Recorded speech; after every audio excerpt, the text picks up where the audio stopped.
Oi, gente, bom dia. Estamos aqui para mais uma aula de história, certo? E hoje nós vamos dar início ao estudo dos movimentos de independência do Brasil durante o período de Dom Pedro I. Essa é a nossa parte 1, certo? Mas antes, algumas dicas de estudo. A primeira é que vocês procurem um lugar calmo e sossegado da casa de vocês para que vocês possam se concentrar e ter um bom rendimento. Não esqueçam de pegar seus materiais como caderno, lápis e borracha e principalmente o seu livro, seu material didático para ele servir como base durante nossa aula. Como eu já havia falado, nós iremos falar sobre os movimentos emancipacionistas ao governo de Dom Pedro I, os movimentos contra o governo de Dom Pedro I. Primeiro, nós vamos falar das características gerais desses movimentos, certo? Eles queriam a autonomia da colônia ou parte dela. Eles queriam a independência.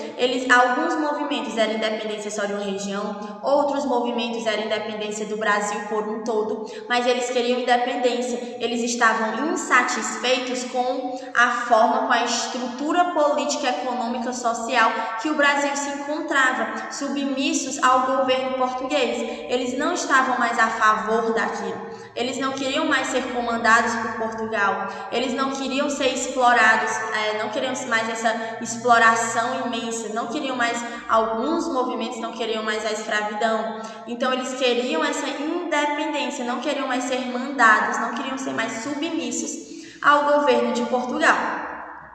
Os movimentos que aconteceram aqui no Brasil no período contra o governo de Dom Pedro I, eles eram inspirados, influenciados pela Revolução Francesa, pela independência dos Estados Unidos e pela independência do Haiti, e também pelo movimento do Iluminismo, onde tinha liberdade, privatização, certo? O Iluminismo ele influenciou maior parte ou todas as independências desse período, por conta da sua ideologia de liberdade de expressão, liberdade econômica, liberdade de comercialização, certo?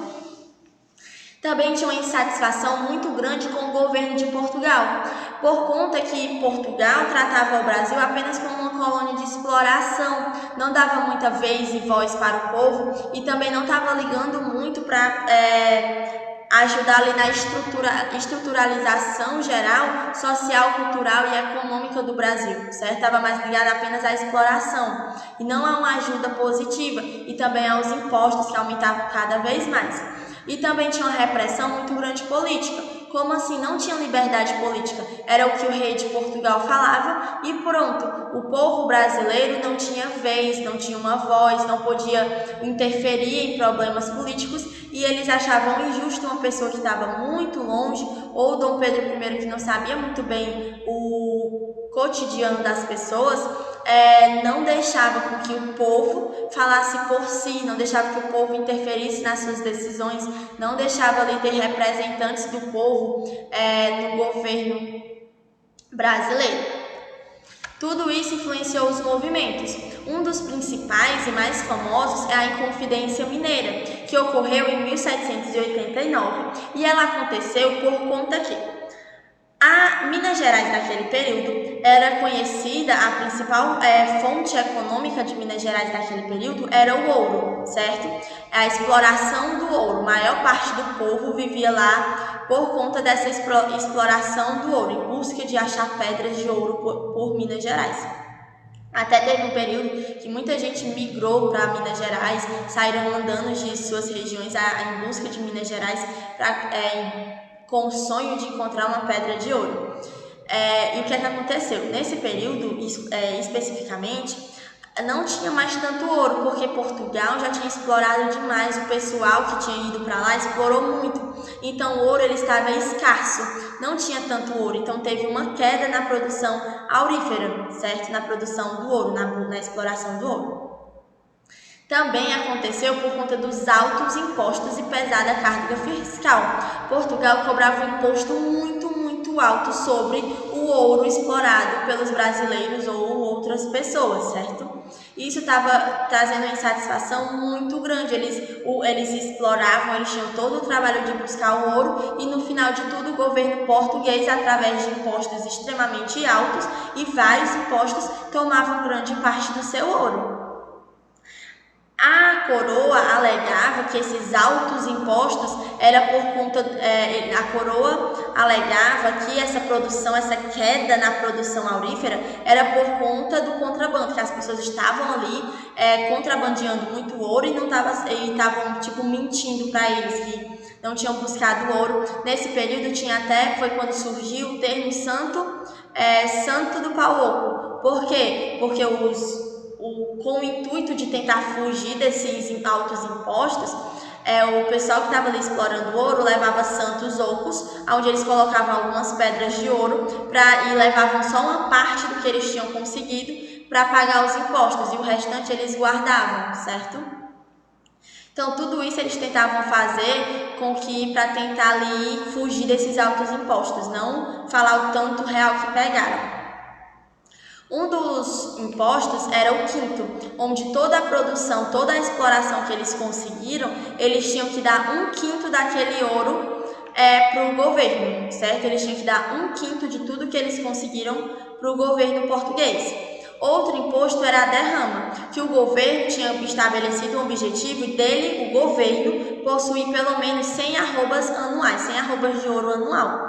Aí o que acontecia? Digamos que essa derrama nada mais é do que uma cobrança de quintos atrasados. Algumas pessoas que não tinham pagado o quinto, eles vão lá, tem que pagar a derrama para que Portugal consiga no mínimo 100 arrobas anuais. Vocês precisam pagar o que vocês estão devendo, esse tipo de coisa.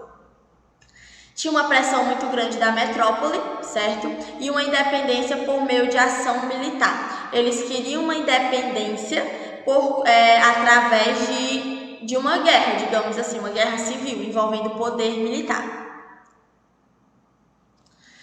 A Inconfidência Mineira, esse movimento, ele foi realizado principalmente pela elite mineira, as pessoas que tinham dinheiro, que era era justamente as pessoas que esses altos impostos prejudicavam, que eles acabavam perdendo ali o seu dinheiro.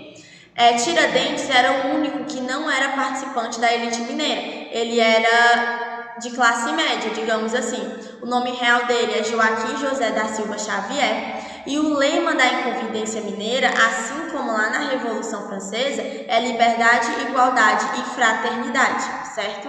O que eles queriam? Eles queriam implantar a República no Brasil, queriam o fim do sistema absolutista, queriam que não existisse mais o rei, queriam esse fim do sistema absolutista, onde o poder é todo nas mãos do rei, e queriam implantar uma república para que tenha um sistema mais democrático. Eles queriam criação de universidades, eles queriam a abolição das torturas dos escravos, eles queriam que continuasse a escravidão, até porque como esse movimento é feito pela elite mineira, se tivesse a abolição dos escravos, eles teriam prejuízo, já que eles tinham vários escravos. Então eles só queriam a abolição das torturas dos escravos e não o fim da escravidão. Tiveram o apoio da população. Tiradentes era justamente o que ligava a elite à população para fazer o movimento ser mais forte, certo? Só que aí, o que é que eles queriam fazer? Eles queriam fazer o movimento no dia da derrama, no dia da cobrança da derrama, que era o dia deles cobrar os impostos, os quintos atrasados, eles queriam fazer esse movimento nesse dia. Só que aí, Joaquim Silvério dos Reis, que também fazia parte do movimento da Inconfidência Mineira, denunciou o movimento, ele traiu o movimento e denunciou para Dom Pedro I, para o governo português, que o pessoal que fazia parte da Inconfidência Mineira queria ir contra o governo em tal dia, em tal horário, disse tudo. Isso fez com que os líderes desse movimento fossem caçados, fossem descobertos, foram presos e acusados de crime contra o rei. Alguns foram exilados e outros presos. Tiradentes, como era o único que não era da elite, ele não tinha influência, ele foi enforcado, ele não teve uma influência, uma ajuda para escapar disso, ele foi enforcado, aí e suas partes do seu corpo foram espalhadas pela cidade como uma forma de aviso, se vocês fizerem vai acontecer isso com vocês, se vocês vierem contra o rei, certo? E a sua casa foi queimada e os seus bens foram confiscados. Isso aconteceu em 21 de abril de 1792. Outro movimento que nós iremos estudar hoje é a Conjuração Baiana, que também pode ser chamada de Revolta dos Alfaiates.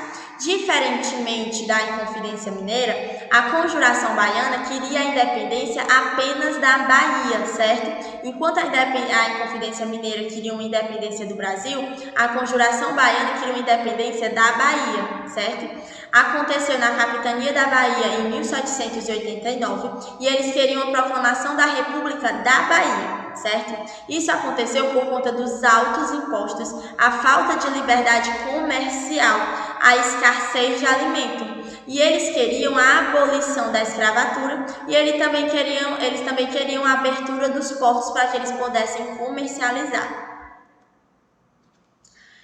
Nesse período tinha uma Academia dos Renascidos. Nessa academia foi onde começou os primeiros debates que trouxeram à tona as primeiras ideias do movimento da Conjuração Baiana. Então foi na Academia dos Renascidos que era discutida as ideias e aonde foi criado o movimento da Conjuração Baiana.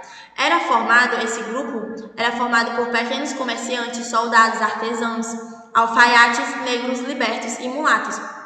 Na Conjuração Baiana, eles tinham uma influência muito forte da independência do Haiti, que foi a primeira independência feita por negros. E como a população baiana naquele período era maior, de todo o Brasil era onde tinha a maior concentração de pessoas mulatas e negras, eles se influenciaram bastante na independência do Haiti e foram um dos primeiros movimentos populares do Brasil.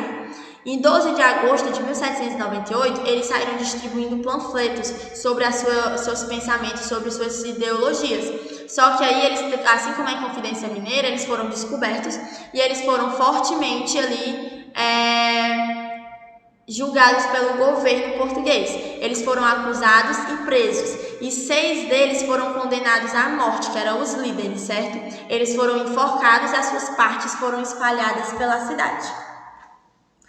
Gente, assim a gente termina a nossa aula de hoje. Qualquer dúvida que vocês tenham, vocês podem falar comigo. E se você quiser assistir essa nossa aula ou qualquer outra, vocês podem estar acessando o site da escola ou o canal do YouTube da escola. Assim vocês podem assistir as aulas quando e onde vocês quiserem. Lembrando de baixarem o aplicativo da escola para que vocês, no Play Store, para que vocês possam acompanhar as agendas digitais. Espero que vocês tenham gostado da nossa aula de hoje e até a próxima.